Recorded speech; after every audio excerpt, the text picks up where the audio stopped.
أهلا بيكم في بودكاست حكاية التلات. أنا سلمى ودي المحاولة الأكبر لإنهاء أسطورة ونحس يوم التلات. في البودكاست هنا هنتكلم كل تلات جد وهزار عن معظم الستراجلز اللي بتقابلنا في حياتنا، فلو انتوا حاسين ان انتوا مهتمين اتفضلوا معانا برجلكم اليمين. يا 300 ألف أهلا وسهلا، عاملين ايه؟ يا رب تكونوا كويسين، أتمنى تكونوا بخير وزي الفل. منوريني في الفيديو، معرفش لسه هينزل امتى بس اكيد هكيب يو ابديتد على الانستجرام. انتوا لو بتسمعوا الحلقه فانتوا اكيد بتسمعوها قبل ما الفيديو ينزل، ف ابقوا شوفوا كده على الانستجرام الفيديو هينزل امتى عشان لو حابين تتفرجوا عليه. ولو انتوا اول مره تشوفوني او تعرفوني، ازيكم؟ عاملين ايه؟ انا سلمى ودي حكايه التلات. حلقه النهارده هتكون طويله نسبيا وفي كلام كتير هنتكلم فيه، وحابه ان هي تكون نقاش ما بيننا. فزي ما انتوا عارفين النقاش ما بيننا هيكون مفتوح على البلاتفورمز بتاعت السوشيال ميديا. غير كده هاتوا حاجة تشربوها ويلا نبدأ حلقة النهاردة. من 6 سنين في 2018 أنا كنت طالبة في ثانوية عامة. بدأت ثانوية عامة في 2017 الدروس وتخرجت منها في 2018. It seems like a very long time ago، بس تمام. لو حلفتلكم، وانا عارفة ان انا مش محتاجة احلف لكم، ان دي كانت اسوأ سنة واسوأ فترة في حياتي. انا عارفة ومتأكدة ان انا بجد من غير ما احلف ومن غير ما اعيد الجملة اكتر من مرة، فانتم مصدقيني. يعني خلاص احنا في ما بيننا ثقة، بلس ان تقريبا معظم الناس دي بتبقى اسوأ فترة في حياتهم. في الفترة دي انا كنت completely drained في مشاعري والemotions اللي جوايا. كانت الانكزايتي عندي الليفل بتاعها كده يعني extreme، دايما قلقانة، دايما خايفة، دايما بفكر. لو قعدت اقول لكم عن المرات اللي دماغي كانت بتفكر فيها ايه اسوأ السيناريوهات اللي ممكن تحصل لي، مش عايزة اقول I wasted so much time overthink، بس I actually did. يعني انا ضيعت وقت كتير جدا overthink انا ايه اللي هيحصل، او بتعمق في التفكير في ايه اللي هيحصل بعدين، اكتر ما انا مش هقول اكتر من انا ذاكرت، لان انا ذاكرت اكتر من انا مثلا كنت ممكن انام، اكل، اخرج، ارفع عن نفسي باي شكل من الاشكال. لو اي حد كان بجد يعرفني وقت ثانويه عامه هيقدر يقول لكم قد ايه انا شكلي كان اتغير. خسيت بشكل مرعب، كان شكلي كئيب وكنت كئيبه. كنت بضحك فين وفين، مهزله، وحياة ربنا مهزله يعني. ولما باجي افتكر الايام دي دلوقتي بجد بتضايق جدا، بتخنق قوي، وبحس ان ليه بجد انا ليه عملت في نفسي كل ده؟ استفدت ايه؟ بجد ولا حاجة. طبعا ده كله ده بتسمعوا وهتموتوا وتعرفوا انا كنت علمي علوم ولا علمي رياضة ولا ادبي، جبت كام في الثانوية العامة، طب دخلت كلية ايه، طب انا بشتغل ايه دلوقتي، طب وانا مش هطول عليكم. انا كنت علمي علوم، جبت 95 ولا 95 ونص حاجة كده في الثانوية العامة. دخلت كلية ألسن، درست روسي ودرست إيطالي، وفي الآخر أنا دلوقتي بشتغل في حاجة بعيدة كل البعد عن كل كلمة أنا درستها في حياتي، مش بس في الجامعة، لأ في حياتي. المجال اللي أنا بشتغل فيه دلوقتي ملوش أي علاقة بجد بأي حاجة أنا درستها في حياتي. وتمام، أنا عايشة الحمد لله، مبسوطة، بشتغل في مكان محترم، معي ناس محترمين، اتعرفت على ناس جديدة، عملت حياة، وبخرج وبروح وباجي وبشتري نفسي حاجات وبسافر. life is so much different. يعني لو كان جالي حد وقتها قال لي يا سلمى انت حياتك بعدين هتبقى كذا كذا كذا كذا، انا بجد كنت هبقى يعني هبصم بصوابع ايدي وبصوابع رجلي ان الشخص اللي قدامي ده بيكذب. طيب تفتكروا بعد المجموع العالي ده وبعد كل التوتر والهبلولي اللي انا عملته في نفسي ده، هل انا مثلا كنت مبسوطة؟ خالص، بجد خالص. انا يوم نتيجة الثانوية العامة ده انا عيطت عياط يا لهوي بجد. انا مش قادرة اقول لكم انا عيطت قد ايه. ليه؟ طب ليه انا وانا بره الموقف دلوقتي وبعد سنين انا بجد عيطت العياط ده كله ليه؟ بس هل انا استفدت وقتها حاجة؟ لا، انا ما استفدتش وقتها غير ان انا خليت اليوم ده لما بفتكره ذكراه يعني سخيفة بالنسبة لي، بحبش افتكرها، اللي هو انا ضيعت وقت بعيط وضيعت الدموع دي كنت ممكن اعيطها على حاجة تانية احسن كتير. بس يعني كنت بدل ما اجيب لعيني جفاف واخلي عيني حمرة زي الدم كنت ممكن اسكت عادي يعني. بس تمام، يعني التوتر كان too much. من الاخر انا عاملة الحلقة بتاعت النهاردة دي ليه والمين؟ ليه؟ علشان اقول لكم ما تغلطوش غلطتي وما تقعوش في نفس الاخطاء اللي انا وقعت فيها، وحاولوا تتعلموا منها. ومش جايه اقول لكم حاجات كان نفسي اعرفها وقتها، لان وقتها كانت بتتقلي بس انا ما كنتش راضيه اصدقها. فانا جايه اقول لكم صدقوا الحاجات اللي بتتقال لكم دلوقتي، ان الثانويه العامه مش هي اخر الدنيا. طب الحلقه لمين؟ الحلقه لكل طالب وطالبه هما في الثانويه العامه وخلاص قدامهم كام يوم ان شاء الله على الامتحانات. الحلقه لاهلهم، لاصحابهم، لجيرانهم. فلو تعرفوا اي حد في ثانويه عامه وخلاص قرب على الامتحانات ابعتوله الفيديو ده او ابعتوله حلقه البودكاست دي، خلوه يسمعها او يتفرج عليها.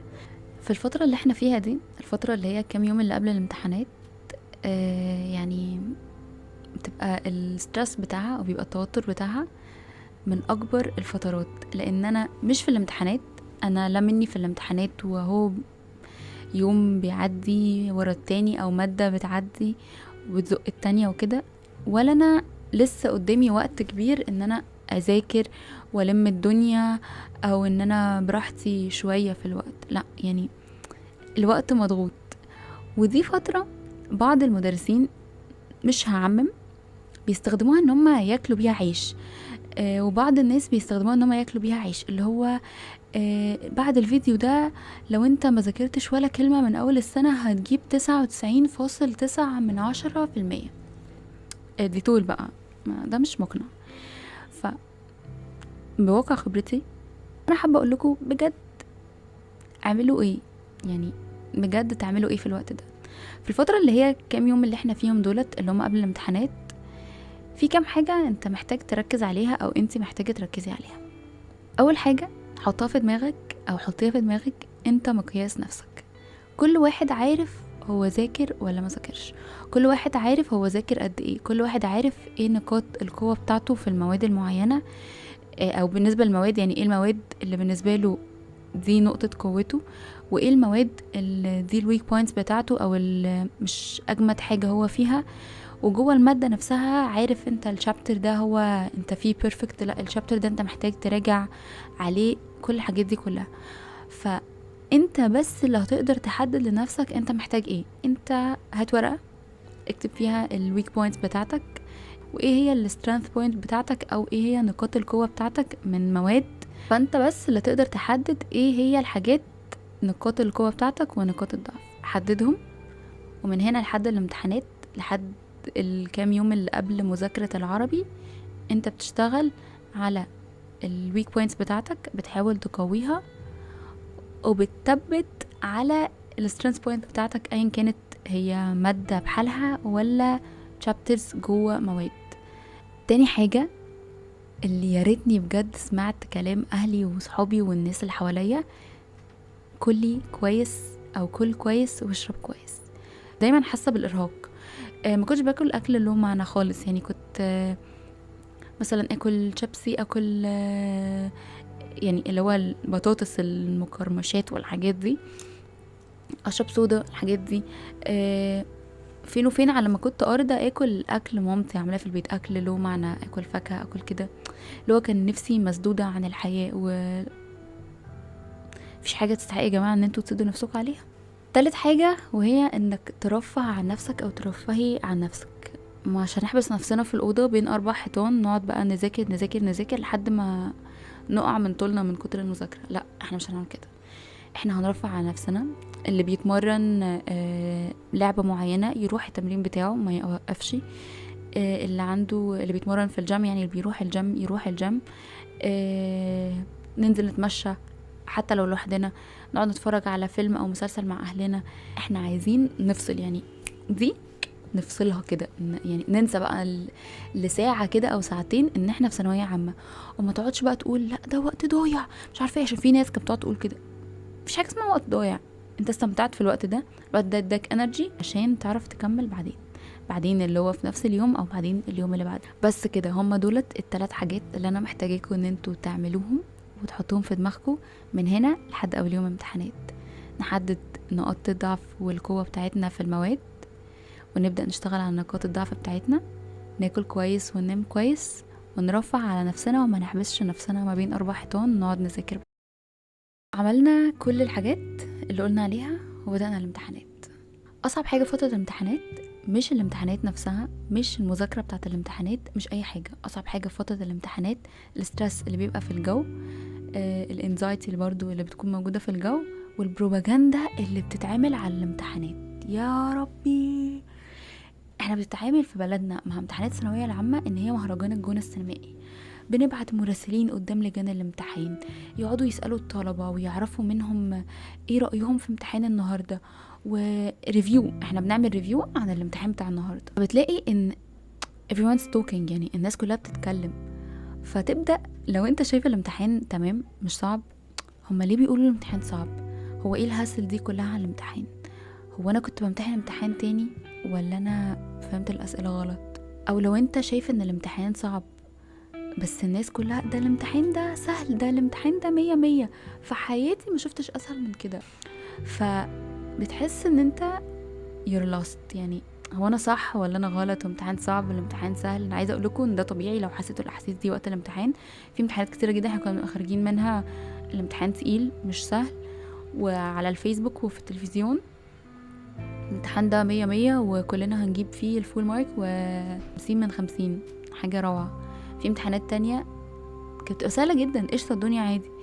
تروح بقى البيت تلاقي الطلبة كانوا في اللجنة منزعجين مش عارفة ايه من الموضوع. بجد عامل زي البلوجرز بتوع السكين كير لما واحدة تطلع تقول الكريم ده احسن كريم جربته في الدنيا، وبلوجر تانية تطلع تقول الكريم ده اسوأ كريم جربته في الدنيا. نسبة وتناسب، وده كريم و2 بلوجرز جربوه او 500 واحدة جربوه، ما بالك ده امتحان الجمهورية كلها بتمتحنه، كل الطلبة كل الناس اللي في نفس السن ده تمتحن نفس الامتحان. مش كلاس واحد في مدرسة، مش 2 كلاسز، مش مدرسة واحدة، مش مدينة واحدة، مش محافظة واحدة، literally الجمهورية كلها. هل الآراء هتتضارب عليه؟ definitely الناس كلها هتبقى عندها آراء متضاربة. ناس تبقى شايفاه سهل قوي، ناس تبقى شايفاه صعب قوي، ناس شايفاه قشطة عادي نص نص. متشغلوش بالكوا قوي بريفيوز الامتحانات اللي بتنزل على السوشيال ميديا، دي حاجة. انما بقى المين ستيبس او الحاجات الخمسة اللي انا عايزاكم تحطوهم في دماغكم وتخلي بالكم منها وقت الامتحانات ما شغالة، هما زي ما قلت لكم 5 حاجات. 2 منهم لسه متكلمين عليهم. مش هنحبس نفسنا وقت الامتحانات، لو عندنا وقت نتمشى، نعمل حاجة بنحبها حتى لو لمدة 10 دقايق بس في اليوم، ننام كويس وناكل كويس. بالنسبة بقى ال3 بوينتس الباقيين، واحدة انا لسه كنت متكلمة عليها، ان احنا ملناش دعوة باللي حوالينا. انت بس اللي بتعرف تقيم نفسك، انت بس اللي عارف الامتحان بالنسبة لك كان حلو ولا وحش. وكده كده المادة اللي عدت خلاص انتهت بجد من حياتنا كلها. والمادة اللي انا خايف منها ولسه ما جاتش، ما تفكرش فيها بجد، سيبها ليومها، سيبها لوقت مذاكرتها. يعني مش هبقى انا بمتحن العربي اول مادة وعندي مادة الوات ايفر اخر مادة، واقعد بقى طول شهر الامتحانات انا بستريس اوفر على اخر مادة. لا، ما هي هيجي لها وقتها وهتذاكرها وان شاء الله هتكمل على خير يعني، فمفيش داعي ان انت تفكر فيها من دلوقتي نهائي. رابع حاجة، ما تراجعش ما تراجعش ما تراجعش ما تراجعش. انت هتبقى بتخرج من باب اللجنة هتلاقي على الفيسبوك نموذج اجابة امتحان البلا بلا بلا، وبقى هتلاقي 20,000 نموذج، كل نموذج بإجابة، وانت مش قادر تحدد انت اجابتك تبع الموديل انسر دي ولا دي ولا دي. وناس بقى تسألك قدام باب اللجنة عملت ايه ما عملتش ايه. لا يا عم خلاص الحمد لله امتحان خلص، وحش حلو غار في 60 دقيقة زي ما كانت مامتي دايما بتقولي، انتهينا، موضوع انتهى. ما ترجعش ابدا، ما تبصش بقى انا اقعد بقى اعيط على اللي فات وعلى اللي راح انتهينا بجد انتهينا. خامس واخر حاجة، بلاش نغش يا جماعة. مش هتكلم في البوينت دي كتير، ولكن الغش ده مش احسن طريقة هو مش طريقة المفروض تكون في حساباتنا نهائي في كل حياتنا، مش في امتحانات الثانوية العامة بس، في كل امتحانات اللي هتمتحنها طوال حياتك لسه في الجامعة. لو كملت ماسترز، لو في حد اصغر من ثانوية عامة بيتفرج عليا او بيسمعني، بلاش نغش، بلاش نغش في شغلنا، بلاش نغش، من غشنا فليس منا. مش حاسه ان انا عايزه اتكلم في البوينت دي كتير، بس بلاش نغش. عرفنا هنعمل ايه قبل الامتحانات من هنا لحد الامتحانات، وعرفنا هنعمل ايه طول ما الامتحانات شغاله. بعد الامتحانات، الفتره اللي هي بعد الامتحانات وقبل ما النتيجه تطلع، ايه بقى النظام؟ بنبقى حاسين بايه يا سلمى؟ بنبقى فرحانين ولا زعلانين ولا متوترين ولا ايه بالظبط؟ بتبقى فرحان، بتبقى متوتر، وفي معظم الوقت ناس كتيرة بيجيلها كوابيس ان هي جابت ربع في المية، 8% وحاجات كده. يا جماعة مش للدرجة دي، مش عايزين نخوف نفسنا للدرجة دي بجد. هنبقى فرحانين جدا يا جماعة. يو literally خلصتوا ثانوية عامة، انتوا متخيلين؟ خلصتوها بجد، السنة خلصت، انتهت بكل ما فيها، بدروسها بمذاكرتها، راحت، انتهت خلاص. بقى احنا قدامنا اقل من شهر، مش عايزه اقول كام شهر، تقريبا بيبقى اقل من شهر ونبقى طلبة في الجامعة. حاجة perfect بصراحة، مش قوي يعني، بس for now خلينا نقول ان هي perfect. اهم حاجة في الفترة دي عشان نعديها، هي بتبقى فترة قصيرة، مثلا اسبوع اسبوعين ماكسيمم. ما تحطش expectations، يعني ما تقعدش بقى تقول انا متوقع ان انا هجيب 100 و900%. بس يا بابا يعني، بس بلاش تحط expectations. انت عملت اللي عليك، ذاكرت، امتحنت وحليت وخلاص، الموضوع انتهى. عملت اللي عليك والباقي على ربنا. ادعي، صلي، يعني تفائلوا خيرا تجدوه. بلاش برضو النبر اللي هو انا مستحيل اجيب فوق 90، انا مستحيل اجيب فوق 80. بلاش يعني، خف كلام يعني. اعمل اي حاجة تانية، الهي اي نفسك في اي حاجة تانية. سافر لو هتعرف تسافر، اخرج بقى مع صحابك، شوف بقى الحاجات اللي كانت واقعة منك في ثانوية عامة. كتير بيقع مننا حاجات كده واحنا في ثانوية عامة او احنا في الدراسة، طول ما احنا في الامتحانات في حاجات حصلت كده. لا، كيب اب with the memes بقى، الميمز. روح اتفرج على حكاية التلات، اسمع الحلقات اللي فايتاك، حاجات دي يعني سلي وقتك. عرفت هتعمل ايه لحد الامتحانات، وعرفت هتعمل ايه في الامتحانات، وخلصت امتحانات ورفعت عن نفسك، النتيجة ظهرت. ايه بقى؟ ايه الرقم اللي هيطلع في النتيجة ده؟ بجد والله معلومة مهمة جدا، كلنا عارفينها ولكن بتفوت كده علينا. الرقم اللي هيطلع في النتيجة ده مش بيقيمك، ده مش ريتنج، انا مش بريتيو خالص كإنسان، مستحيل. لو كان حتى رقم عالي او رقم قليل، يعني معنى ان انت جبت 99% مش معناه ان انت انسان كويس. معنى ان انت جبت اي رقم تاني في المية، هل معناه ان انت انسان وحش؟ برضو لا، مش دي الحاجات اللي بنريتك بيها كإنسان. في حاجات تانية كتير بتقيم انت انسان كويس ولا مش انسان كويس. هل الرقم العالي اللي انت جبته ده هو ده الحاجة الوحيدة اللي بتضمن لك مستقبلك؟ هل هي دي الحاجة الوحيدة اللي بتضمن لك ان انت تقبض مرتب كويس، او يبقى عندك شغلانة كويسة، او يبقى عندك شغلانة كويسة ومحترمة؟ برضو لا. الرقم ده دايما الناس بتقول عليه النتيجة بتاعت الثانوية العامة هي اللي بتحدد المصير، سنة واحدة بتحدد المصير، بتحدد كليتك فبتحدد مصيرك ومستقبلك. لا، هي السنة دي بتحدد كليتك، لان الرقم اللي انت بتجيبه او السكور اللي انت بتجيبه في السنة دي بيحدد الكلية اللي انت هتدخلها. ان كان الكلية اللي انت هتدخلها دي او الجامعة اللي انت هتدخلها جامعة حكومية، جامعة خاصة، جامعة اهلية، ان كان هتسافر برا تدرس برا، ان كان السكور اللي انت هتجيبه ده ايا كان هو قد ايه، فهو فعلا بيساعد في دخولك الجامعة، او بيكون حاجة بتحدد انت هتدخل كلية ايه او هتدخل جامعة ايه. دي فاكت يعني، مش هنتناقش فيها. بس هل دخولك الجامعة المعينة دي او الكلية المعينة دي بيحدد انت بعد كده انسان كويس في حياتك ولا لأ؟ هل بيحدد انت بني ادم ناجح في حياتك بعد كده ولا لأ؟ جاوبوا انتوا، هل ده بيحدد؟ لأ.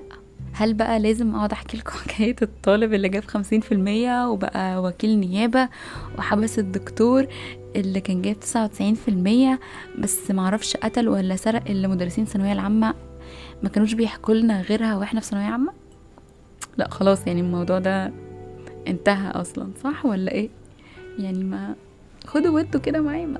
خلاص يا جماعة، يعني الرقم ده كبير او قليل بجد يعني it doesn't matter. يعني هل ده هيحدد؟ انا لسه حكي لكم جبت رقم عالي وكنت متضايقة منه، وبعدين دخلت كلية حباها وكنت نفسي ادخلها هي او كلية تانية، دخلتها كنت مبسوطة فيها طول سنين الجامعة. باي ذا واي اتخرجت بامتياز من مرتبة الشرف. هل انا اصلا بشتغل بشهادتي؟ لا، بشتغل بحاجة تانية. هل انا كارهة المجال اللي انا فيه ده؟ لا بالعكس، انا حباه جدا جدا جدا. فمبروك، برافو. انا وصلتلكوا، انتوا لسه ما امتحنتوش، لسه نتيجتكم ما طلعتش، بس انا بقول لكم مبروك عشان ايا كان النتيجة اللي انتوا هتجيبوها فانا فخورة بيكم يا جماعة والله. انتوا خلاص ثانوية عامة، خلاص داخلين الجامعة، ايا كان الجامعة اللي هتدخلوها، ايا كان الكلية اللي هتدخلوها. ومن هنا بقى حياتكم والكاركتر بتاعتكم هتبدأ تديفلوب، هتبدأ تتغير، تبدأوا تتعرفوا على جانب تاني من حياتكم، وبجد صدقوني هتتبسطوا جدا.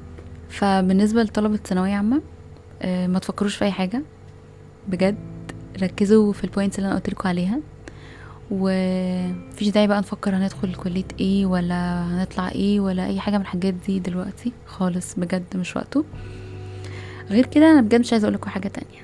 لكن بالنسبة لأي حد ولاده في ثانوية عامة او عنده اصحاب في ثانوية عامة او اخواته في ثانوية عامة، فانا عايزه اقولكوا كم حاجة. بالنسبة للأهل، في كود كده لازم نكون حاطينها قدامنا: أولادكم منكم وليس لكم. ولادنا مننا ولكن مش لينا، يعني مش مطالبين يحققوا لكم الأحلام اللي انتوا كنتوا نفسكوا تحققوها. طبعا احنا عارفين ان انتوا كأهل نفسكوا أولادكم يكونوا أحسن ناس في الدنيا، ولكن الموضوع stressful enough او الموضوع بيوتر كفاية. فمفيش داعي ان احنا نحط عليهم البريشر، مفيش داعي ان احنا نحط عليهم الضغط الزيادة بان احنا عايزينهم يطلعوا حاجة معينة. نديهم مطلق الحرية في اختيار الحاجة اللي هم عايزين يعملوها، لكن انصحوهم بالاخطاء اللي انتوا وقعتوا فيها، ولكن ما تجبرهمش على حاجة.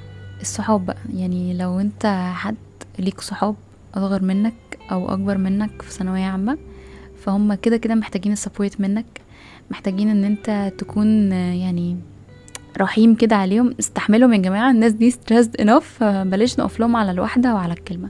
سيبوهم كده، هم كلها كام شهر وهيخلصوا ويدخلوا الجامعة، ولو عايزين تتخانقوا معاهم يمسكوهم رنهم الحلقة التمام.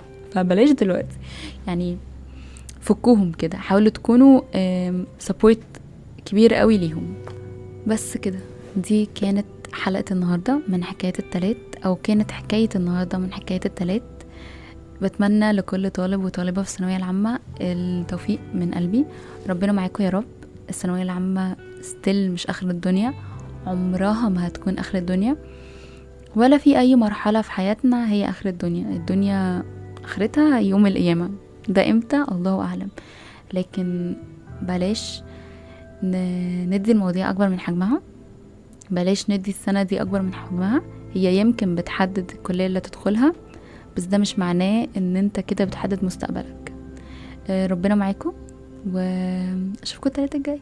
حكاية التلات هي بودكاست أسبوعي موجودة على أبل بودكاست، سبوتيفاي، جوجل بودكاست وكاست بوكس. تقدروا تتابعونا على انستجرام وتيك توك @حكاية التلات بالإنجليش. نتقابل التلات الجاي.